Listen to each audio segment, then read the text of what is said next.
কবিতা পাঠের সময় এখন। আমরা কবিতা পাঠে ছিলাম, আমরা কবিতা পাঠে আছি এবং আমরা কবিতা পাঠে থাকব। আজকের এই কবিতা পাঠ পর্বের এই সময়টুকুতে আমরা সুতনু হালদারের লেখা শিশিরে ভেজানো বিট কয়েন, শিশিরে ভেজানো বিট কয়েন এই কবিতার বইটি, কবি সুতনু হালদার। এখান থেকে আমরা কবিতা পড়ব। বইটি সদ্য প্রকাশিত ত্রিপুরার দৈনিক বজ্রকণ্ঠ প্রকাশনা থেকে প্রকাশক রাজেশচন্দ্র দেবনাথের উদ্যোগে। আমরা এখান থেকে অল্প কয়েকটি লেখা পড়ব।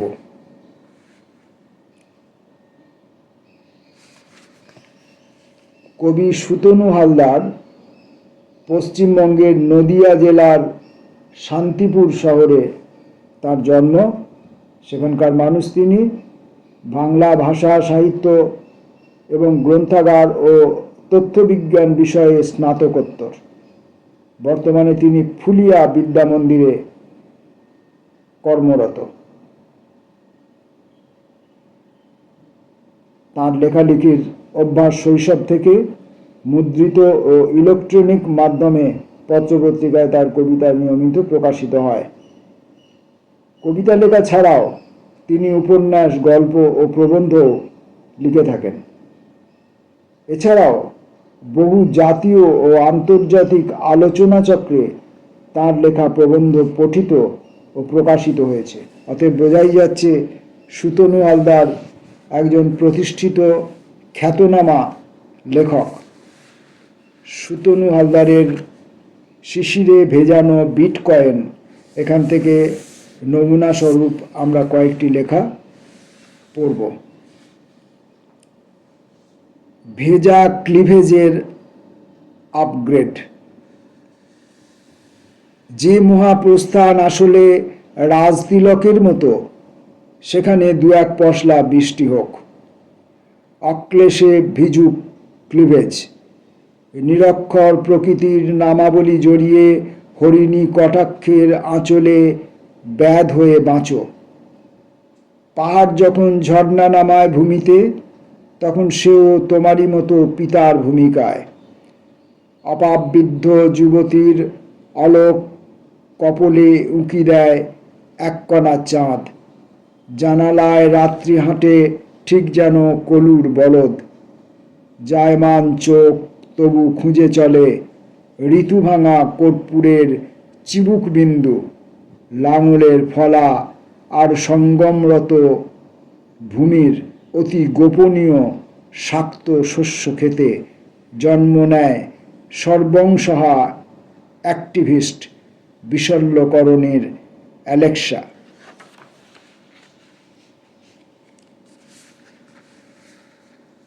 মেঘে মেঘে কাঁথা স্টিচ। হৃদয়ের দুতি ঘিরে কয়েক চামচ জ্যোৎস্না। বুদ্ধদের মৃদু হাসি নিয়ে মদিরার বিরহ ব্যথায় দেখো মেঘে মেঘে কাঁথা স্টিচে গাঁথা, অথচ জলজ সম্মতি। কি আশ্চর্য! এত তাড়াতাড়ি ভূমা আর ভ্রূর সংযুক্ত সমীকরণ যদি হতো প্রেম, তাহলে তো অঙ্কের সমস্ত সূত্র তাকাতো না নিরালায়। বরং বীরাঙ্গনা হয়ে এসো মুক্তকেশী। আগে আর পরে, কিংবা পরে আর আগে, পাখি থেকে ঘাস ঘাসালি জেগে উঠলেও মানুষ কিন্তু ঘুমায় ক্রমশ। প্রতিটা এলোকেশী চাঁদ আড়াল থেকে খুঁজে চলে অমাবস্যার শৈশব। কে চায় এই হৃদয়ের দ্যুতি? প্রতিটা জলাশয় হৃদয়েই এঁকে রাখে স্বস্তিকা।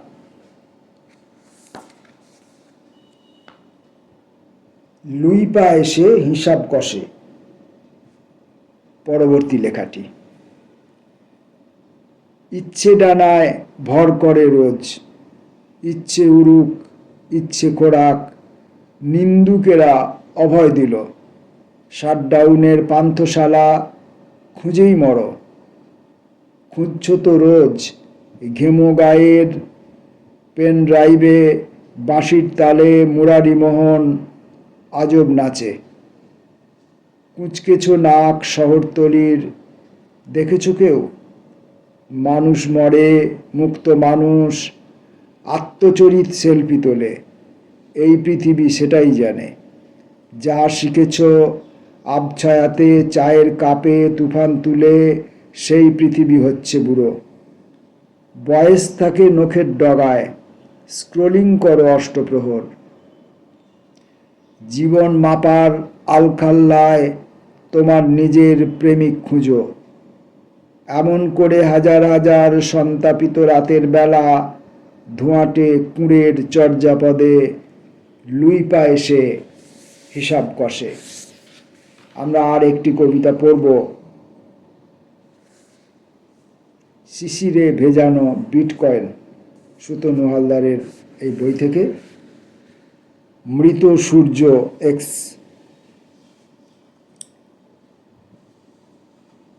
কালভার্টের নিচে উঁকি দেয় মৃত সূর্যের অপরিমেয় মাংস।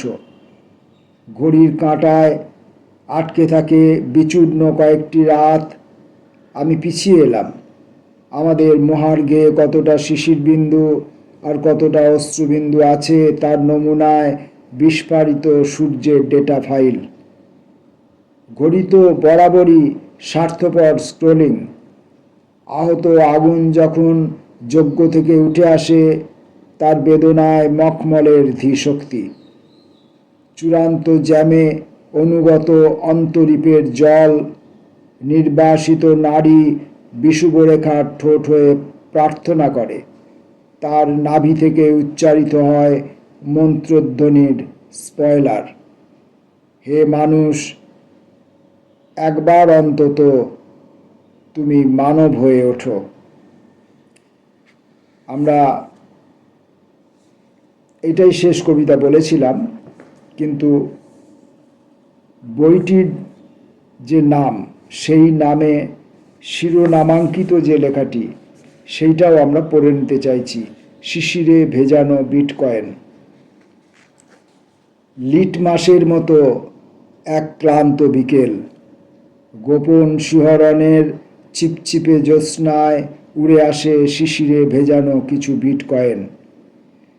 সেই প্রথম রক্তিম আধো আধো বুলি শিরার আগুনেও ঘি ঢালে।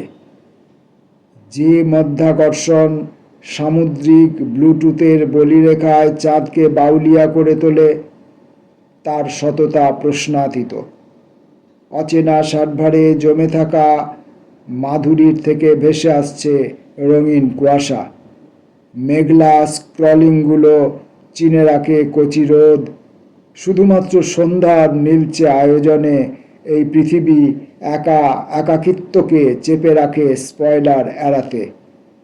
আমাদের ড্রাইভ যখন ভরে ওঠে, আমরা নদীর থেকেও দ্রুততায় নিজেদের ঐতিহাসিক ফরম্যাটে ওয়াইফাই সংযোগ করি। অধুনাতন সভ্যতা, অধুনাতম ভাষার সঙ্গে সম্পৃক্ত, ওতপ্রোতভাবে জড়িত কবি সুতনু হালদারের শিশিরে ভেজানো বিটকয়েন থেকে আমরা কয়েকটি কবিতা পড়লাম। ভবিষ্যৎকালে আমরা এই বই থেকে আরও কিছু লেখা পড়বার ইচ্ছা রেখে আজকের পাঠ এই পর্যন্ত শেষ করছি। নমস্কার।